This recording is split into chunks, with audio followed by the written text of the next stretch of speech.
went too fast. Well, at least I got your number. I guess I'll see you next summer. Hello there, welcome to Darla's Book Club. I'm Darla. This is a club for everyone and anyone ready to discuss books, and more books. I love books, and I'm sure you do too. Traveling to unknown lands, delving into our history, admiring poetry and language. Oh, I'm getting carried away, aren't I? Sometimes we're curious to learn about a book, whether we've read it or not. So with that, let's get to today's Darla's Book Club discussion. Darla's Book Club, discussing the Game of Thrones.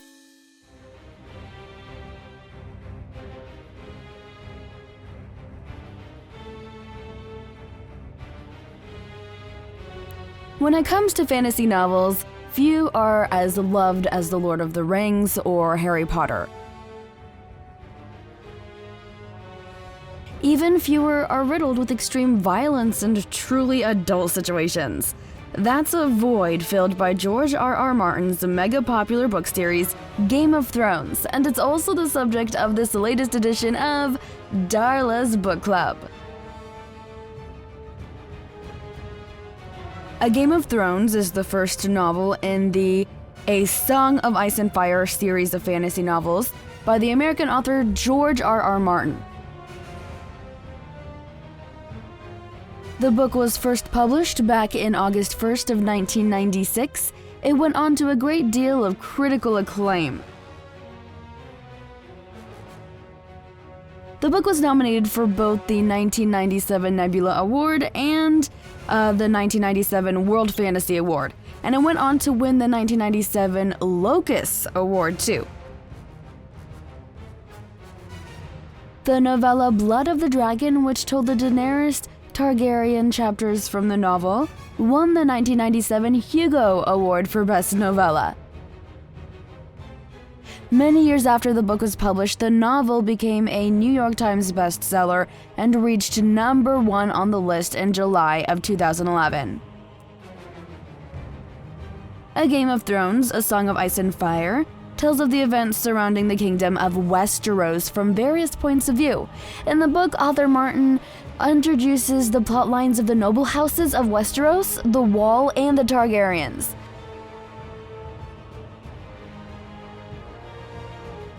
I love books. I love books. I could read all day, but learning the facts surrounding them is even more fascinating. Let's continue. The novel has served as the source material for several spin-off works, which include several games. It's also the basis and the namesake for which the first season of HBO's hit series Game of Thrones, which premiered April of 2011. In March of 2013, a paperback TV tie-in re-edition came out that was titled Just Game of Thrones, dropping the A from its title. So, where did it all start?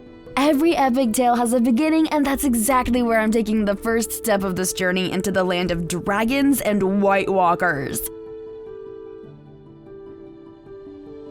George R.R. Martin had already cemented his legacy as a successful fantasy and sci-fi author and TV writer before writing his mega-popular book series.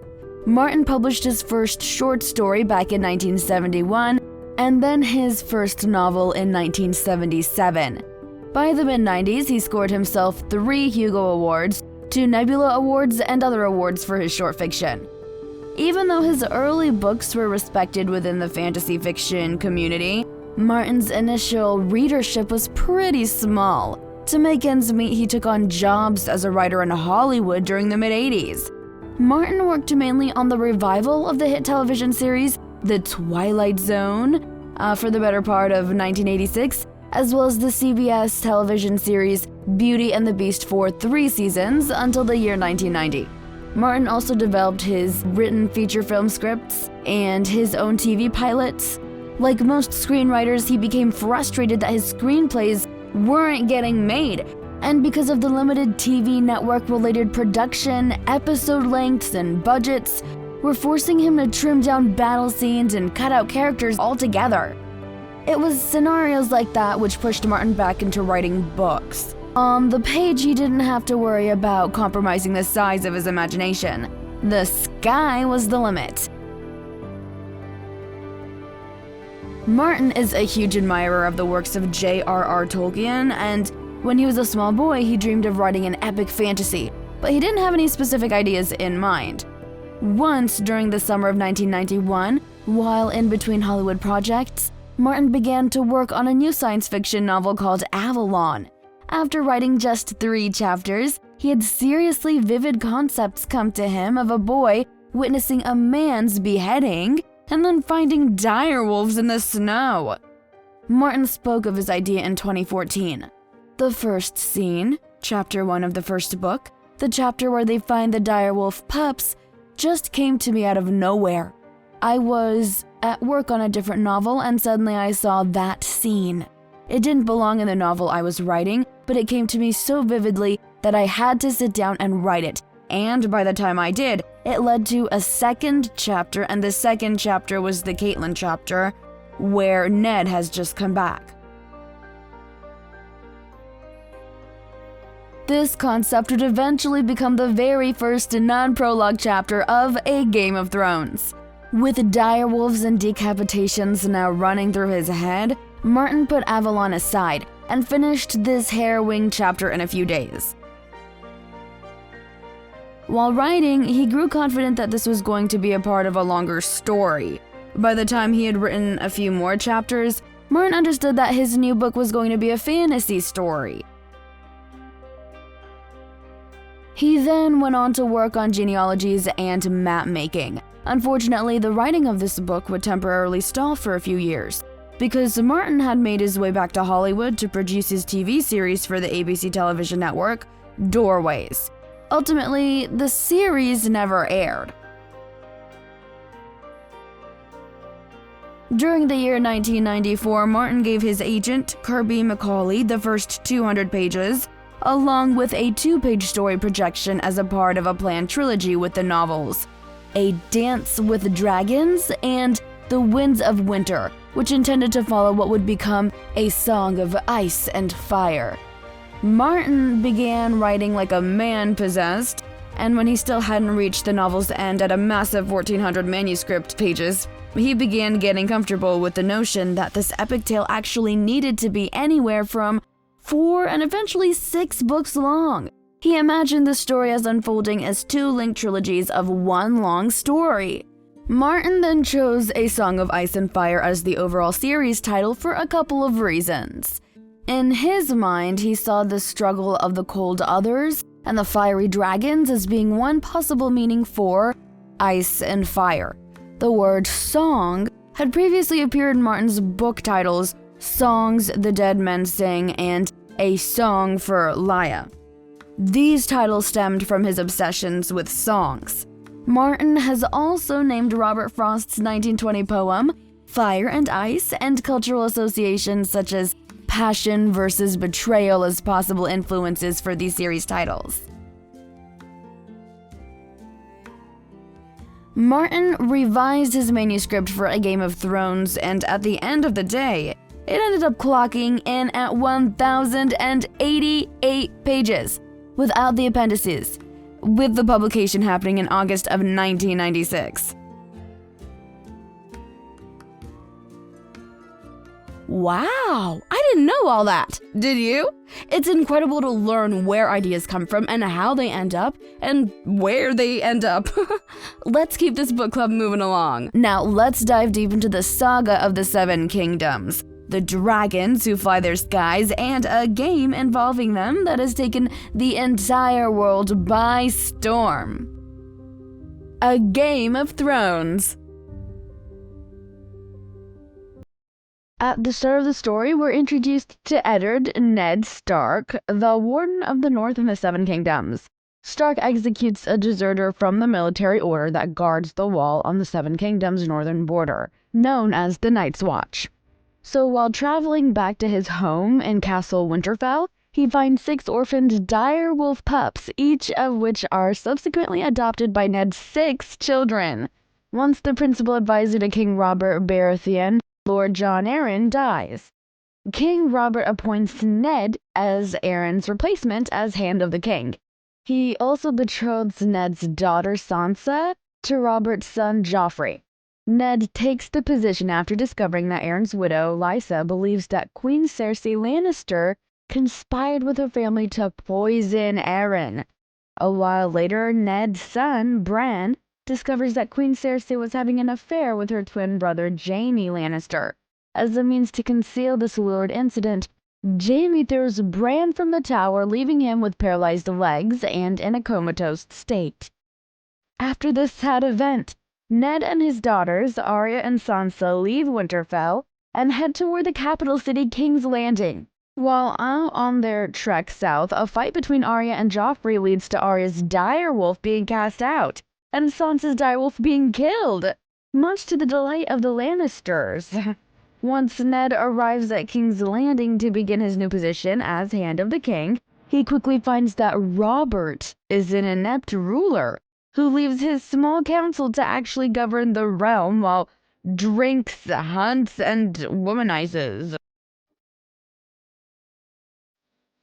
As a means of seeking King Robert's favor, an assassin tries to poison Daenerys and her unborn baby. This finally convinces Drogo to begin his quest to conquer Westeros. Drogo is badly injured while robbing villages to fund their invasions of Westeros, and Daenerys orders the captive folk healer, Mirri Maz Duur, to save her husband. But Mirri has other plans.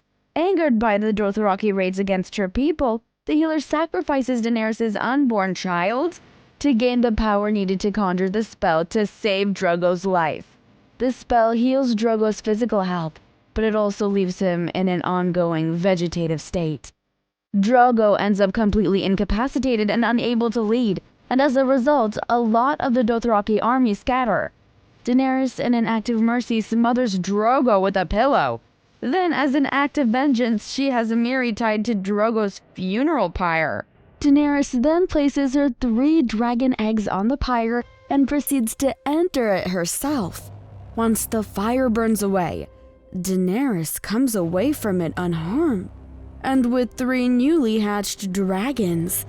The remaining Dothraki are awestruck by this sight, and they are led by Jorah. They swear their allegiance to her. Daenerys Targaryen, Khaleesi, Queen of Dragons. A Clash of Kings. The second book, A Clash of Kings, finds the 7 kingdoms of Westeros in a state of civil war. While members of the Night's Watch head north to investigate the mysterious people known to them as the Wildlings, while this is happening, Daenerys Targaryen moves forward with her plan to conquer the 7 kingdoms. Now that King Robert Baratheon is dead, his believed to be son Joffrey, along with his brothers Stannis and Renly, all have acclaimed the Iron Throne of the 7 kingdoms. However, 2 regions are trying to withdraw from the realm. Robb Stark is declared king in the north, and Balon Greyjoy declares himself the king of the Iron Islands. This ignites a battle known as the War of the 5 Kings. Stannis Baratheon claims the throne as Robert's oldest brother and therefore the rightful heir. He is supported by a foreign priestess who believes Stannis to be the reincarnation of Azor Ahai, a messianic figure of her faith named Melisandre. Now during this time, Renly Baratheon marries the daughter of the wealthy Lord Mace Tyrell, named Margaery Tyrell. Lord Mace supports Renly's attempt to take the Iron Throne from Stannis. Robb then sends his mother Catelyn Stark as an emissary to meet with Stannis and Renly to see if an alliance against Joffrey's family, the Lannisters, can be formed. But Catelyn finds that she cannot reach an agreement with them. To ensure Stannis' rule, Melisandre uses magic to send a shadow specter to murder Renly. Catelyn ends up witnessing Renly's demise, and she flees the horrific scene with Renly's former bodyguard, Brienne of Tarth. With Renly dead, some of his followers switch their loyalty to Stannis. Joffrey's uncle, the dwarf Tyrion Lannister, then arrives at King's Landing to assume the role of acting hand of the king, the senior advisor to Joffrey's reign. Tyrion makes it his duty to improve the defenses of the city while in a power struggle with the queen, Regent Cersei, over who Joffrey should be listening to. Once Tyrion hears of Renly's death, and knowing that the Tyrells won't lend their support to Stannis, he sends the crown's treasurer, Peter Littlefinger Baelish, to work out a marital alliance between Joffrey and Margaery. Because of Joffrey's reign of cruelty and food shortages that were caused by the ongoing war, a series of riots broke out in King's Landing. In Robb's absence from his home city, his younger brother Bran, now awake from his coma, ends up as ruler of the northern stronghold, known as Winterfell, while Robb himself scores several victories against the Lannisters. Needing as many allies as possible, Robb sends his good friend Theon Greyjoy, Balon Greyjoy's son, who grew up as a hostage in Winterfell, to work out a deal between the Iron Islands and the North. However, Theon ends up betraying Robb by attacking Winterfell. Theon seizes the castle and captures Bran and his younger brother Rickon. Did you know all of that? Didn't think so, and we're just getting started. Starks are crafty. When Rickon and Bran escape, Theon ends up faking their deaths as a means to not look weak. Believing this scheme, Stark supporters, including a force from the Starks' sometime ally House Bolton, lay siege the castle. The Bolton soldiers, however, see an opportunity for themselves, so they betray both the Stark and Greyjoy forces. Winterfell ends up being burned and its inhabitants slaughtered. Once their victory is assured, the Boltons take Theon prisoner. Meanwhile, Arya Stark, Robb's sister, is taken north while pretending to be a new recruit for the Night's Watch. Arya and the other recruits are attacked along the way by Lannister forces, and the survivors are brought to the gigantic castle of Harrenhal, which is ruled by Joffrey's grandfather Tywin Lannister, where they're put to work as servants. During the fight, Arya ends up saving the life of a mysterious man named Jaqen Hagar, who swears to pay Arya back by killing 3 men of her choice. Arya uses this offer to make sure that the northern forces retake control of Harrenhal. Having repaid his debt, Jaqen gives Arya a mysterious iron coin and informs her that if she ever wanted to learn his secrets, she could find him in the foreign city of Braavos. Arya escapes the castle soon afterward. While this is happening, Stannis' army launches an attack on King's Landing by land and sea in a fierce battle at Blackwater Bay. Tyrion, number 1 in command, instructs the Lannister forces to use wildfire, which is similar to Greek fire, to set the bay ablaze, and raise a massive chain across its opening to stop Stannis' fleet of ships from retreating. Tywin leads both his army and the Tyrell forces to the defense of King's Landing, and together as a result, Stannis' army is defeated. Tyrion ends up being injured by a knight of Joffrey's Kingsguard in the battle, and by the time Tyrion regains consciousness, Tywin has taken on the post of Hand of the King. Meanwhile, in the north, the scouting party from the Night's Watch discovers that wildlings are uniting under Mance Rayder, the king beyond the wall. The Watch's expedition takes them to an ancient hilltop fortress, known as the Fist of the First Men. That's where J.R. Mormont sends Qhorin Halfhand and Jon Snow with the others to the Skirling Pass, where they end up being hunted by wildling forces. With defeat imminent, Halfhand orders Jon to invade the wildlings as a means to learn their plans. Qhorin and Jon are captured by wildlings, who tell them that if they are to join them, they must fight each other. Jon kills Qhorin with the help of his direwolf ghost and finds out that Mance Rayder is planning to advance on the wall with giants, mammoths, and 30,000 wildlings. We then pick up with Daenerys Targaryen while she makes her way east. She's joined by her remaining followers, the knight Jorah Mormont, and 3 newly hatched dragons. Scouts discover a safe route for them to the city of Qarth, and that is where Daenerys is made notorious by her dragons. The leader of a prominent group of traders in Qarth known as the 13, Xaro Xhoan Daxos, is first to befriend the outsiders, but Daenerys ends up not being able to help in claiming the Iron Throne because she is unwilling to give away any of her dragons. Daenerys seeks counsel from the warlocks of Qarth as a last resort. They threaten her life and show Daenerys several confusing visions, including one of Daenerys' dragons, Drogon, burning down the warlock's house of the Undying. Then an attempt to murder Daenerys is foiled by a heavy warrior named Strong Belwas and his squire Arstan Whitebeard. They are agents of Daenerys' ally Illyrio Mopatis, who've come to protect her as she makes her way back to Pentos. The wonderful world of books never disappoints. Let's keep talking. A Storm of Swords begins a little bit before the end of A Clash of Kings. The 7 kingdoms of Westeros are still in the midst of the War of the 5 Kings that finds Joffrey Baratheon and Stannis Baratheon competing for the Iron Throne, while Robb Stark of the North and Balon Greyjoy of the Iron Islands proclaim their independence. Now, while this is happening, a large band of wildlings, who are the tribes that live beyond the 7 kingdoms' northern border, the Wall, now they're advancing toward the wall that marks the border under the command of Mance Rayder, the self-proclaimed king beyond the wall. The only thing standing in their way is an outnumbered Night's Watch. Concurrently, Daenerys Targaryen, now the mother of the world's only living dragons and the daughter of a deposed former king of Westeros, heads west to plan the retaking of her father's throne.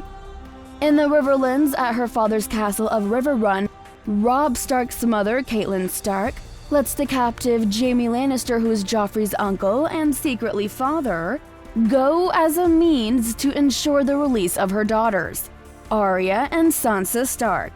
Catelyn believes that the two are being held hostage by the Lannisters in the capital city King's Landing. Now, upon release, Jaime is sent south in the escort of the mighty female warrior Brienne of Tarth. Having beaten the Lannisters' armies in the west, Robb's army returns to Riverrun, where he discloses that he has violated his promise to marry a daughter of House Frey by marrying a woman named Jane Westerling. Robb Stark's actions end up angering and alienating some of his allies, and ultimately weakens his military position. During their journey, Brienne and Jaime end up being captured by mercenaries working for Roose Bolton, who is alleged to be an ally of Robb's but is secretly plotting against him. During his capture, Jaime's sword hand is cut off by a mercenary named Captain Vargo Hoat. Brienne ends up getting thrown into a bear pit by Hoat, and surprisingly, Jaime risks his life to save her. Bolton lets Brienne and Jaime go, and they resume their travels to King's Landing. At this point, Arya Stark is traveling in the Riverlands and ends up being captured by the Brotherhood Without Banners. So this band is led by Lord Beric Dondarrion and the Red Priest Thoros of Myr. So they defend the small folk of the Riverlands. This is when the group encounters a feared man named Sandor the Hound Clegane. The Hound is Joffrey's former bodyguard. During trial by combat for his crimes, the Hound slays Beric, but Thoros brings him back to life by using the power of the fire god R'hllor. The Hound then kidnaps Arya and escapes with her.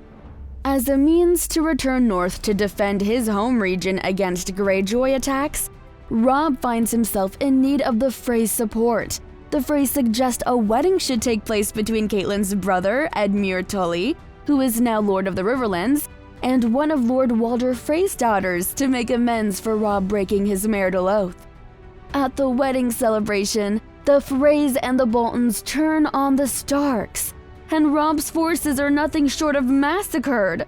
Roose Bolton murders Robb, and Catelyn ends up having her throat slashed before her body is dumped into the river. Edmure is kept alive to use as a hostage. These violent and bloody events have become known as the Red Wedding.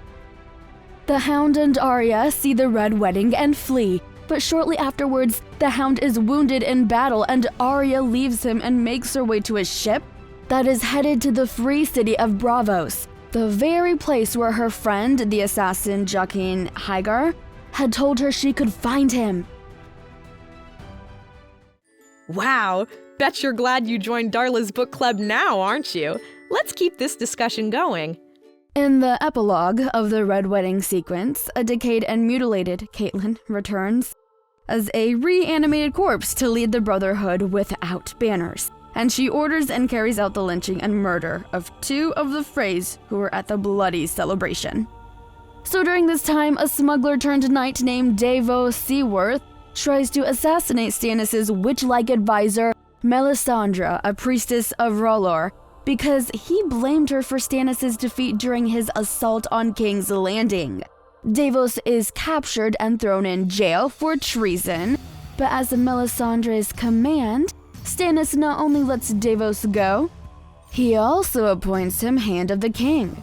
Melisandre conjures a spell which uses the blood of a bastard son of Stannis' late brother King Robert, named Edric Storm, as a means to curse the other 3 rival kings.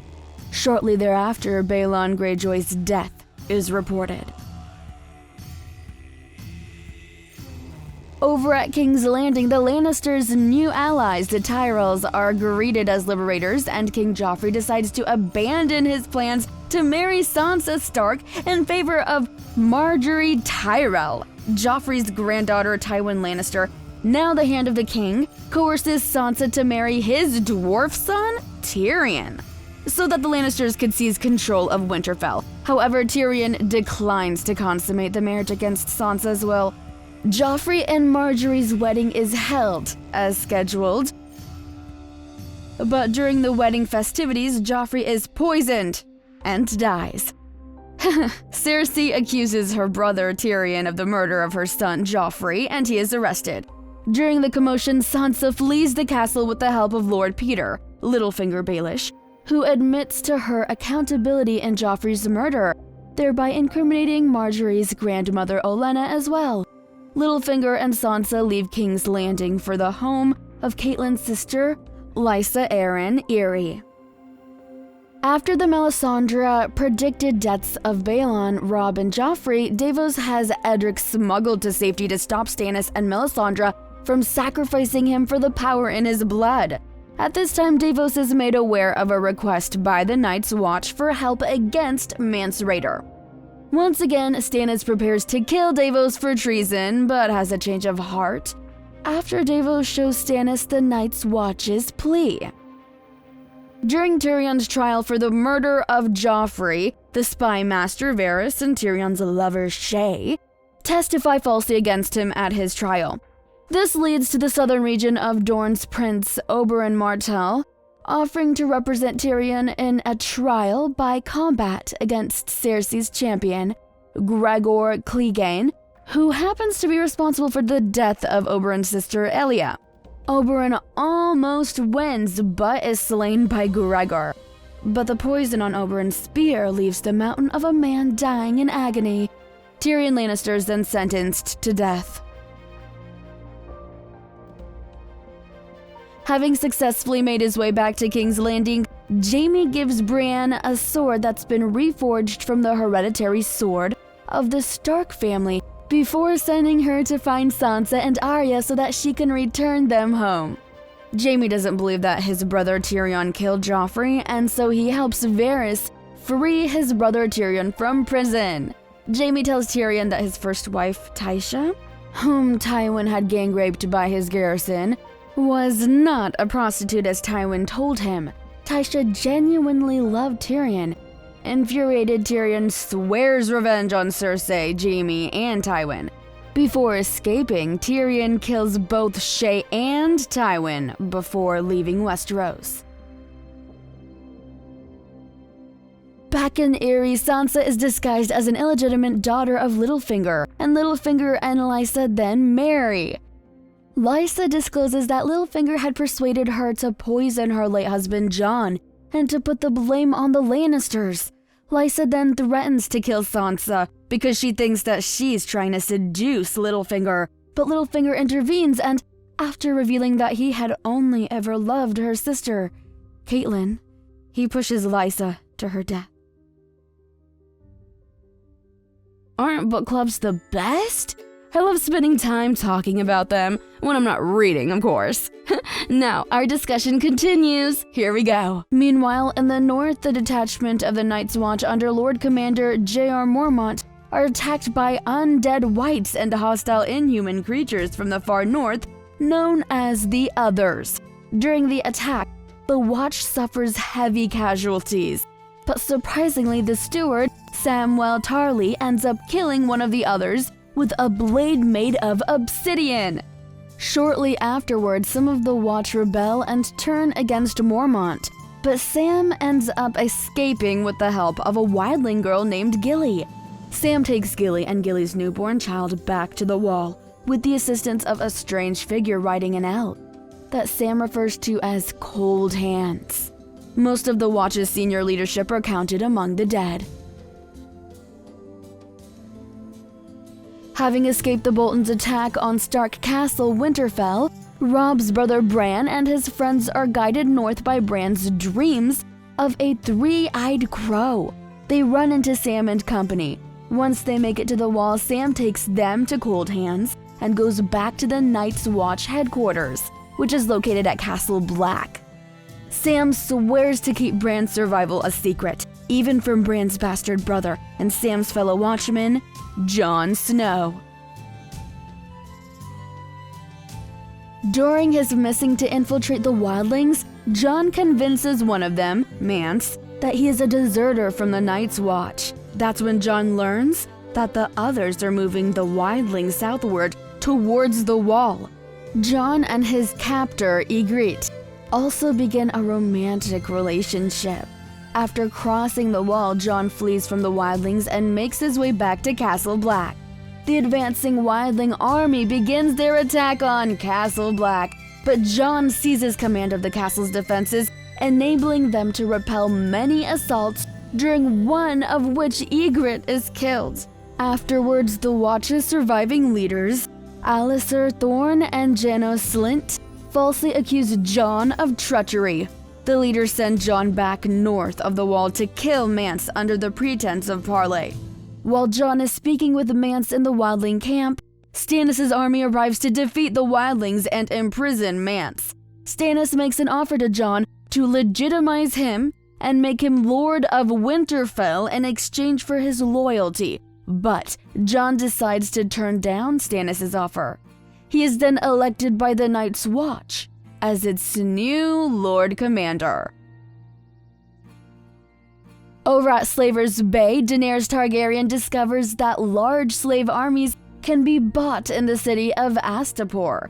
Daenerys purchases an entire host of the warrior eunuchs that are known as the Unsullied by offering one of her infant dragons in exchange for the army. Upon payment, Daenerys commands her new army, the Unsullied, and her dragons to betray the slave traders and take the city.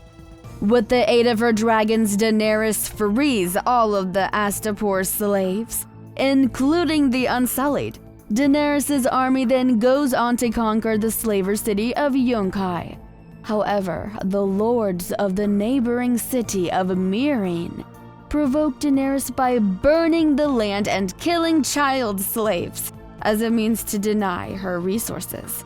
Accordingly, Daenerys lays siege to the city to no benefit. Daenerys finds out that she has two traitors in her camp, Ser Jorah Mormont, a spy for the late King Robert, and Sir Barristan Selmy, the disgraced former Lord Commander of King Robert's Kingsguard. Daenerys gives both men a chance to make things right by sneaking into Meereen to free the slaves and ignite an uprising. It isn't long before Meereen falls. In retaliation for the murder of the child slaves, Daenerys has the city's rulers executed. Selmy begs for Daenerys' forgiveness and thus becomes Lord Commander of her Queensguard and Jorah is banished for refusing to admit anything he had done wrong. Afterward, Daenerys finds out that the council she left in place to govern Astapor had been overthrown, so she decides to stay in Meereen and rule it herself. That's a good point, don't you think? It's like they say, you can't judge a book by its cover. This story keeps getting better and better. A feast for crows. With the War of the Five Kings slowly drawing to a close, one of the claimants to the throne, Stannis Baratheon, has gone to fend off the invading wildling tribes at the northern wall. With Joffrey dead, 8-year-old Tommen Baratheon now presides over King's Landing as its king under the watchful eye of his mother, Cersei Lannister. Brienne of Tarth has been sent by Cersei's lover and brother, Jaime Lannister, on a quest to find Robb's sister, Sansa Stark. Meanwhile, Sansa is hiding in a place known as the Vale and is being protected by her mother's childhood friend, Peter Littlefinger Baelish. Littlefinger has murdered his wife, Lysa Arryn, and the sister of Sansa's mother, and named himself the protector of the Vale and the guardian of Lysa's son, an 8-year-old named Lord Robert Arryn. Things begin in the Seven Kingdoms as Pate, a young apprentice at the Citadel of Oldtown, is engaged in the studies to one day become a member of an ancient order of scholar healers known as the Maesters. Pate has also stolen an important key to a library of books and records at the bidding of a stranger in exchange for a reward. Things, however, aren't as they seem. After Pate turns over the key, he dies, abruptly, having been poisoned. Back in King's Landing after the murder of Cersei's father Tywin, the late hand of the king, Cersei fills her councils with incompetent loyalists and unreliable cronies. She chooses not to follow advice from her uncle Kevan and her brother Jaime, and that alienates them both. Making matters worse, Cersei begins to increasingly distrust the powerful Tyrells, who are essential to the stability of the Lannister regime. In particular, Cersei takes issue with Tommen's fiancée, Margaery Tyrell, because she believes her to be the subject of a prophecy about a younger, more beautiful queen that will take away all that she holds dear. Because of Cersei's incompetent management, she raises the kingdom's debts to the Iron Bank of Braavos and the Faith of the Seven. The Iron Bank declines to give her new loans and requests immediate repayment, which would nearly cripple the economy of Westeros. As a means to settle the crown's debts to the Faith and ignoring the danger to her own power, Cersei allows the restoration of that religion's military order that was known as the Faith Militant. Cersei concocted a scheme to falsely have the Faith put Margaery on trial for adultery, but it ends up backfiring when the religious leadership chooses to jail Cersei herself on similar charges. Before her imprisonment, Cersei dispatched Jaime to the Riverlands to deal with whatever was left of the late Robb Stark's rebellion. Jaime brokers a deal with Robb's great-uncle Brynden, the Blackfish Tully, to surrender the castle of Riverrun in exchange for his nephew Edmure's life. Even though the siege ends without bloodshed, Brynden manages to escape. Shortly afterward, Jaime gets word that Cersei was arrested by the Faith, and she wants him to defend her during a trial by combat. Jaime chooses to ignore her request. Brienne's mission leads her all over the Riverlands, where she sees firsthand the horrors that were caused by the war. Along the way, she meets traveling companions, former squire to Jaime's brother Tyrion, Podrick Payne, and a knight who had once mocked her ugliness, named Sir Hyle Hunt. Eventually, Brienne is captured by the Brotherhood Without Banners, an order that is now commanded by the undead Catelyn Stark, who has nothing but vengeance on her reanimated mind. Catelyn is now known as Lady Stoneheart, and sentences Brienne to death for consorting with the Lannisters, but then makes her an interesting offer. She would let her live if she agrees to murder Jaime. In the Vale at the Castle of the Eyrie, Sansa, posing as Littlefinger's daughter, Elaine, befriends young Lord Robert Arryn. It is here where she learns to manage the household and receives informal training in the world of politics. Meanwhile, Littlefinger appears to be very carefully manipulating and securing control of the protectorship of the Vale. He eventually discloses that he plans to marry Sansa off to Harold Harding, who was the next in line to Robert's title. However, when the sickly Robert dies, Littlefinger makes his intentions known to reveal Sansa's true identity and help her claim her family's stronghold of Winterfell in the Stark name. I'm just a lover for words, aren't you? I think they call it a logophile? But this isn't all about me. Let's learn some more. At House Greyjoy on the Iron Islands, the late Balon Greyjoy's oldest surviving brother, Euron, makes his way back from exile to claim what he believes to be his throne. To stop this, his younger brother and priest, Aeron, calls a king's moot to elect Balon's successor. Though Euron's claim is argued by his other brother, Victarion, as well as Balon's daughter, Asha, Euron is eventually chosen as king because of his promise to control dragons with an enchanted horn that he possesses. The fleet of the Ironborn goes on to capture the Shield Islands, which threatens House Tyrell's seat at Highgarden. Euron sends Victarion east to romance Daenerys Targaryen on his behalf, so that he could gain a claim to the Iron Throne by marrying the daughter of a past king. Unfortunately for Euron, Victarion decides to romance Daenerys for himself instead. Prince Doran Martell of the southern region of Dorne is threatened by 3 of his brother Oberyn's bastard daughters, who were looking for vengeance for the death of their dad, who was executed because he defended Tyrion Lannister from the false charges of murder. Doran has the 3 daughters jailed in the palace because they were inciting the common folk. Meanwhile, a brazen attempt by Doran's daughter, Arianne, to crown Tommen's sister Myrcella as Queen of Westeros is prevented. During the confusion, one of Arianne's co-conspirators, Sir Gerald Darkstar Dane, tries to kill Myrcella. However, she lives, but her face is scarred, and a knight of Tommen's Kingsguard loses his life. This puts a strain on the new Dornish alliance with the Lannisters and, of course, the Iron Throne. Doran reveals to his daughter that her brother Quentyn has trailed east to bring back fire and blood by forging an alliance with Daenerys. During this time, Arya Stark arrives in Braavos and finds herself on the way to a temple that's associated with the assassins known as the Faceless Men, known as the House of Black and White. New there, Arya is taught to give up her identity and act as an anonymous girl called Cat of the Canals. However, her true identity soon asserts itself in the form of wolf dreams. Jon Snow has ordered Night's Watch steward Samwell Tarly to journey to the Citadel in Old Town to research the malevolent creatures known as the Others and become a maester. Sam is joined by the aging maester Aemon, the wildling girl Gilly, Gilly's newborn baby, and Darion, another member of the Night's Watch. Once the voyage is underway, Sam soon realizes that the child is, in truth, the son of the wildling leader Mance Rayder, who was swapped with Gilly's son for his protection. Aemon becomes sick, and the party waits in Braavos for him to get better.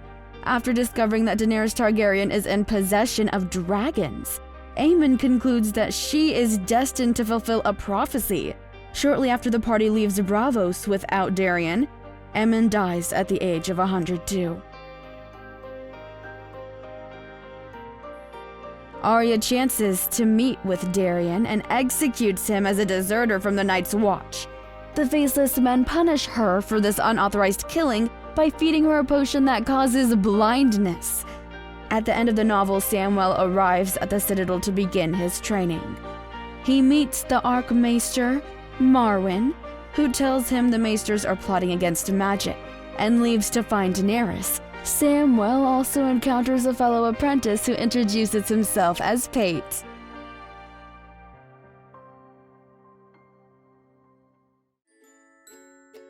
That certainly does put things into context, doesn't it? Let's keep these words flowing and continue with the discussion.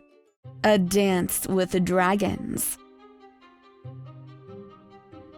Stannis Baratheon, a claimant to the Iron Throne of Westeros, occupies the wall at the realm's northern border. Having helped to repel an invasion of the wildlings from the northern wilderness, Stannis apparently executes Mance Rayder, the leader of the wildlings, for refusing him to submit, and marches south with his army to seek support in his bid for the throne.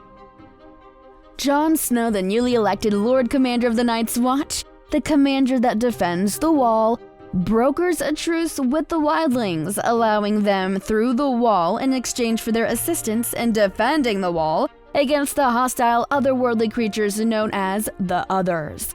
This creates unrest among the Night's Watch, who have considered the wildlings their enemies for centuries.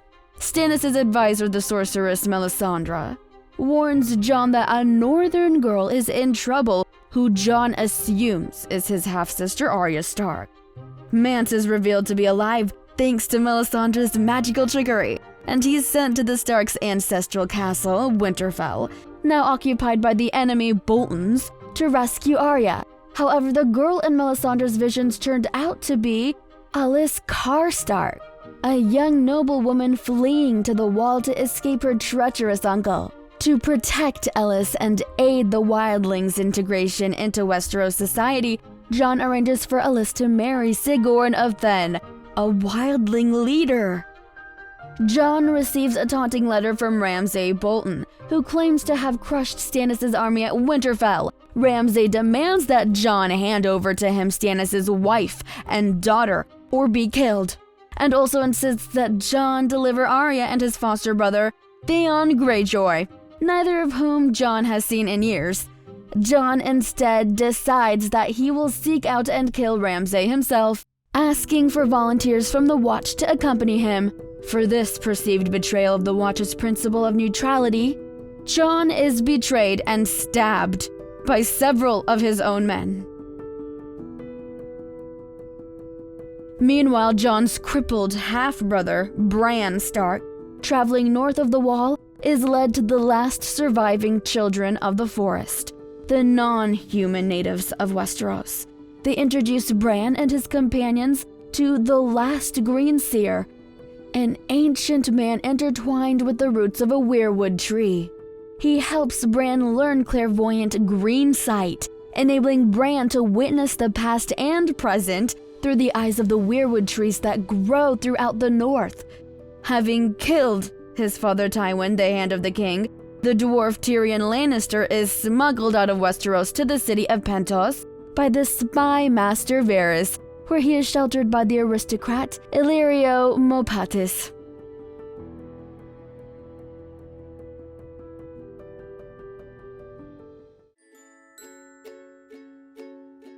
Nothing like curling up in bed with a good book, don't you think? Just warms my heart and jumpstarts my mind. Let's keep discussing this. Tyrion is sent south with a party ostensibly to aid the exiled Princess Daenerys Targaryen, who controls the only living dragons in claiming the Iron Throne. On the journey, he learns that Varys and Illyrio have hidden the presumed dead Aegon Targaryen, son of Daenerys' late brother, Prince Rhaegar, intending to eventually install him as King of Westeros with Daenerys' aid. Tyrion persuades Aegon to invade Westeros immediately without waiting for Daenerys. Soon afterward, Tyrion is kidnapped by Daenerys' disgraced advisor, Jorah Mormont, who intends to deliver him to Daenerys in order to regain his favor. In the free city of Braavos, Arya is an acolyte of the Guild of Assassins known as the Faceless Men.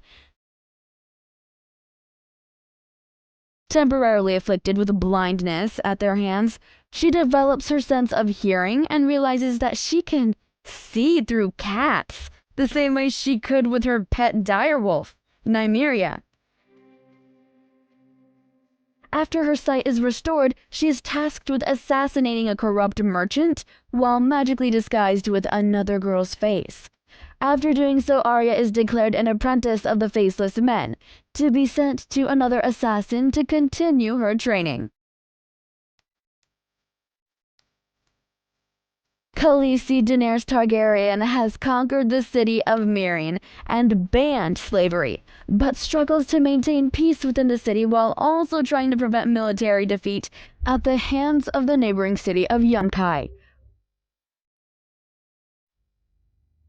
A plague known as the Pale Mare dysentery ravages the city. Daenerys' dragons have become increasingly dangerous, and she reluctantly confines them in a dungeon for the safety of her people. Drogon, the largest, evades capture and flies off. Despite her sexual relationship with the mercenary Dario Naharis, Daenerys marries the Meereenese nobleman Hizdahr zo Loraq to secure an alliance that will hopefully appease the Sons of the Harpy, a violent Meereenese resistance group. So Quentyn Martell, the son of the Prince of Dorne in the southern Westeros, arrives in Meereen to seek to re-establish the allegiance between Daenerys' family and his, but is unable to maintain her attention. Jorah and Tyrion are shipwrecked, kidnapped, and sold to a Yunkish slave trader. In Meereen, Tyrion escapes in the massive confusion of the plague ravaging the Yunkish army, and then joins the Second Sons mercenary group and secures their support for Daenerys. Meanwhile, another Westerosi Victarion Greyjoy, the brother of the King of the Ironborn, sails for Meereen, intending to marry Daenerys and use her dragons to overthrow his brother. At Hizdahr's insistence, Daenerys reopens the city's fighting pits for gladiatorial combat, but the noise and carnage attracts Drogon. 200 people are killed in the resulting panic, at which point Daenerys climbs on Drogon to calm him. He flies off with Daenerys on his back. Hizdahr is soon implicated in an attempt to poison Daenerys, and her advisor Barristan Selmy removes Hizdahr from power and prepares for battle with the armies outside Meereen. Quentyn attempts to prove his worth by riding one of the remaining dragons, but is killed, releasing both dragons in the process. Drogon flies Daenerys to the Dothraki Sea, the grassland controlled by the nomadic Dothraki people. After several days, Daenerys encounters a Dothraki horde, led by Khal Jocko. Isn't that incredible? There's so much to talk about, and we've still got more to discuss. Can I stop for a moment and just say, I love books! Okay, I'm sorry, let's continue. In the north, Roose Bolton has assumed authority after conspiring with House Frey to overthrow the Stark family, the North's longtime overlords. Meanwhile, much of the region is accompanied by the Ironborn. Stannis wins the support of the Northern Lords and Hill clans by pledging support for the Starks and fighting off the Ironborn. While doing so, he captures Asha Greyjoy, Victarion's niece. He marches his forces toward Winterfell to attack the Boltons, but his army becomes snowbound and cannot advance. Stannis' advisor Davos Seaworth is sent to win the support of the wealthy Lord Wyman Manderly, who pretends to execute Davos to curry favor with the Lannister regime that controls the Iron Throne. In a secret meeting, Davos is told that the Manderleys and other northern vessels intend to feign submission to the Boltons and Lannisters while plotting revenge for Robb Stark's death. Revealing to Davos that young Rickon Stark is hiding on the remote island of Skagos, Manderley pledges to support Stannis if Davos can retrieve Rickon and unite the Stark supporters around him.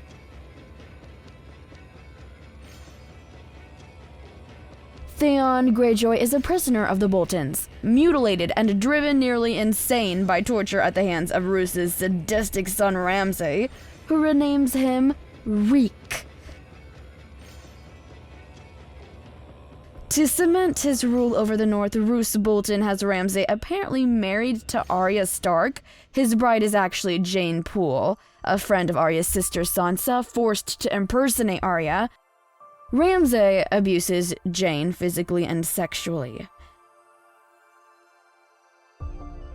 Mance Rayder arrives at Winterfell in disguise and enlists Theon to help him free the false Arya, Jane. Mance and his spearwives are left behind while Theon and Jane escape, leaping from the castle wall into the snow to be captured by Stannis' forces.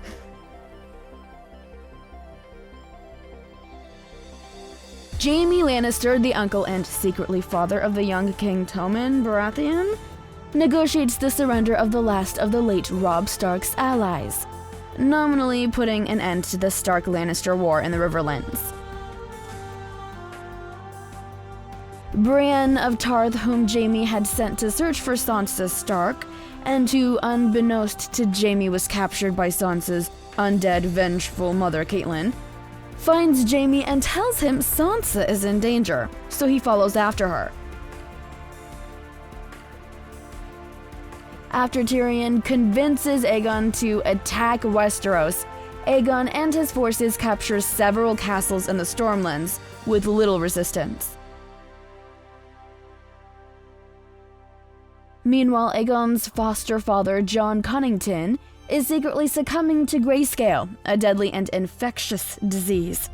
Doran Martell, the Prince of Dorne, sends 3 of his nieces north to the capital city of King's Landing to infiltrate the faith and the government and work in Dorne's interests.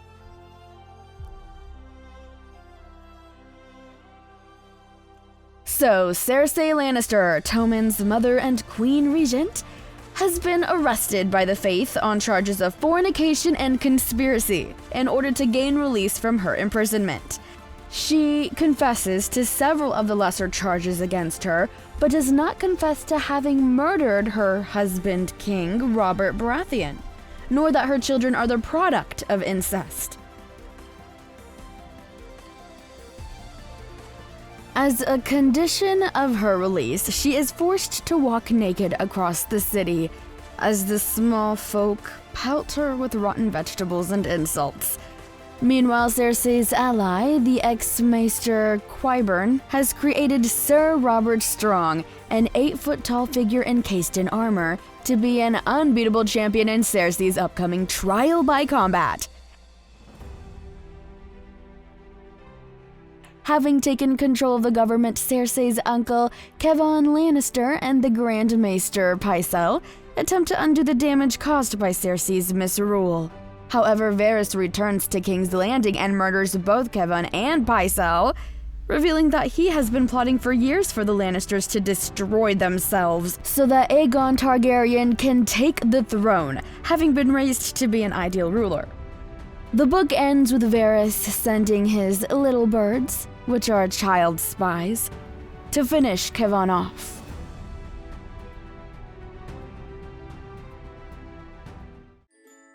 I hope you're enjoying this topic today as much as I am. I could chat fiction till the sun goes down. Let's keep chatting. HBO's Game of Thrones is roughly based on the storylines of A Song of Ice and Fire, and it's set in a fictional 7 kingdoms of Westeros story and the continent of Essos. The series depicts the violent dynastic struggles among the realm's noble families for the Iron Throne, while other families fight for independence from it. It opens with additional threats in the icy north and Essos in the east. Game of Thrones is home to an ensemble cast that's estimated to be the largest ever on television. During its third season, 257 cast names were logged. Back in 2014, the contracts of several actors were renegotiated to include a 7th season option. Raises that would be received for the 7th season would have reportedly made them among the highest paid performers on cable television. But then in 2016, the contracts of several actors were again renegotiated, increasing the salary of 5 of the main cast members to $1 million per episode for the last 2 seasons, which made them the highest paid actors on television.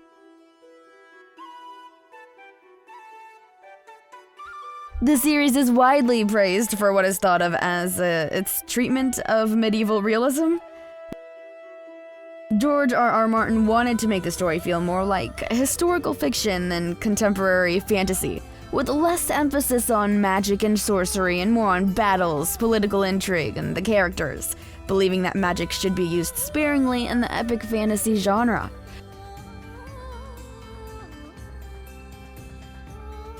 Martin has stated that the true horrors of human history derive not from orcs and dark lords, but from ourselves.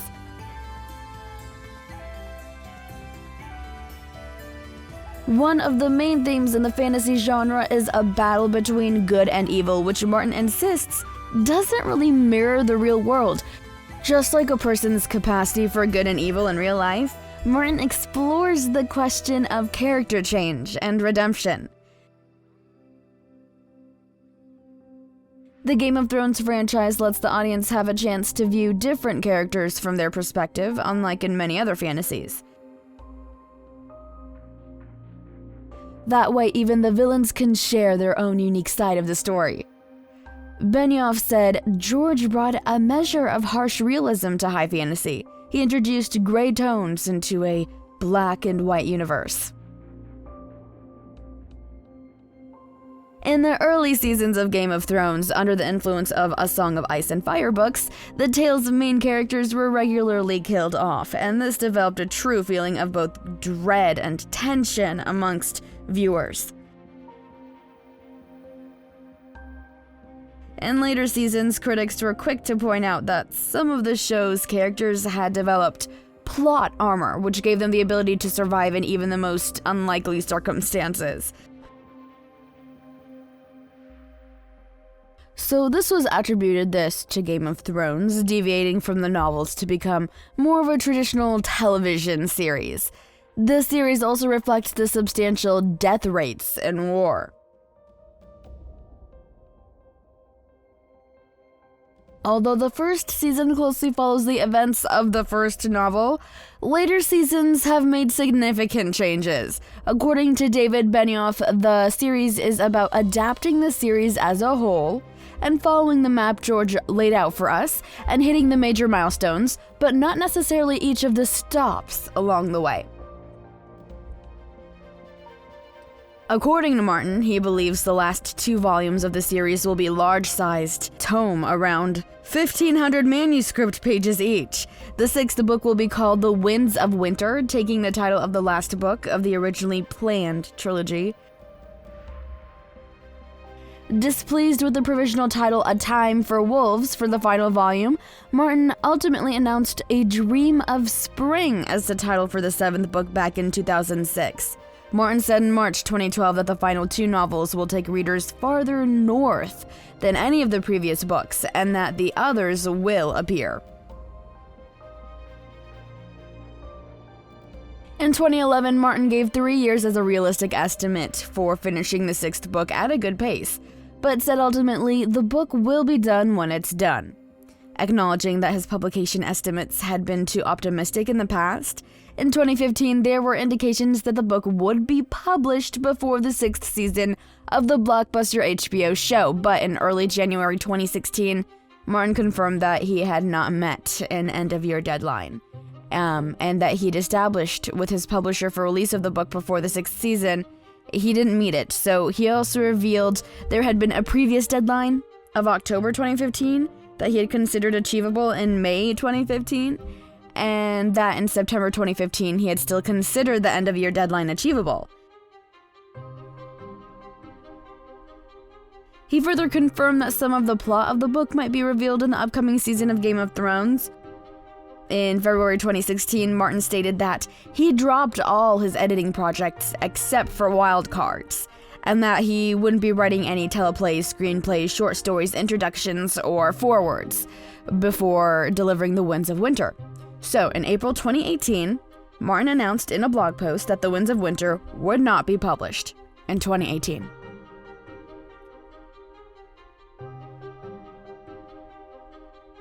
Martin is only firm about ending the series with the 7th novel until I decide not to be firm. With his stated goal of telling the story from beginning to end, he will not trinicate the story to fit into an arbitrary number of volumes. He knows the ending in broad strokes, as well as the future of the main characters, and will finish the series with bittersweet elements where not everyone will live happily ever after. But Martin hopes to write an ending similar to The Lord of the Rings, that he felt gave the story a satisfying depth and resonance. But on the other hand, Martin noted the challenge to avoid a situation like the finale of the TV series Lost, which left some fans like me disappointed by deviating too far from their own theories and desires. In 2012, Martin acknowledged his concerns about A Dream of Spring not being completed by the time the TV series Game of Thrones catches up in its storyline to the novels.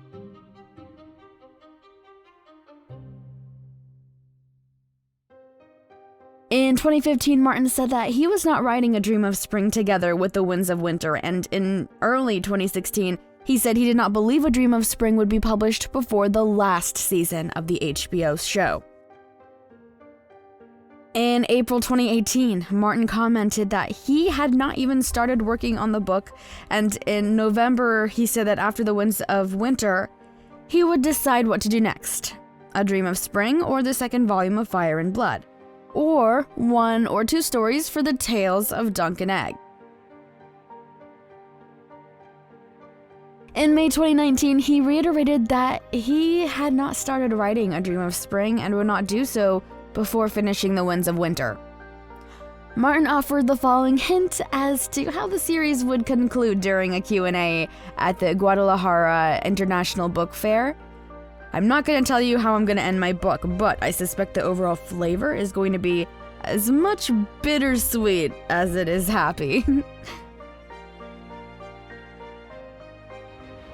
Game of Thrones is the very definition of a game changer. It changed and revolutionized the genre, the way television is perceived, and even how books are published in general now. We can only hope Martin delivers on his promise to bring the series to a satisfying end.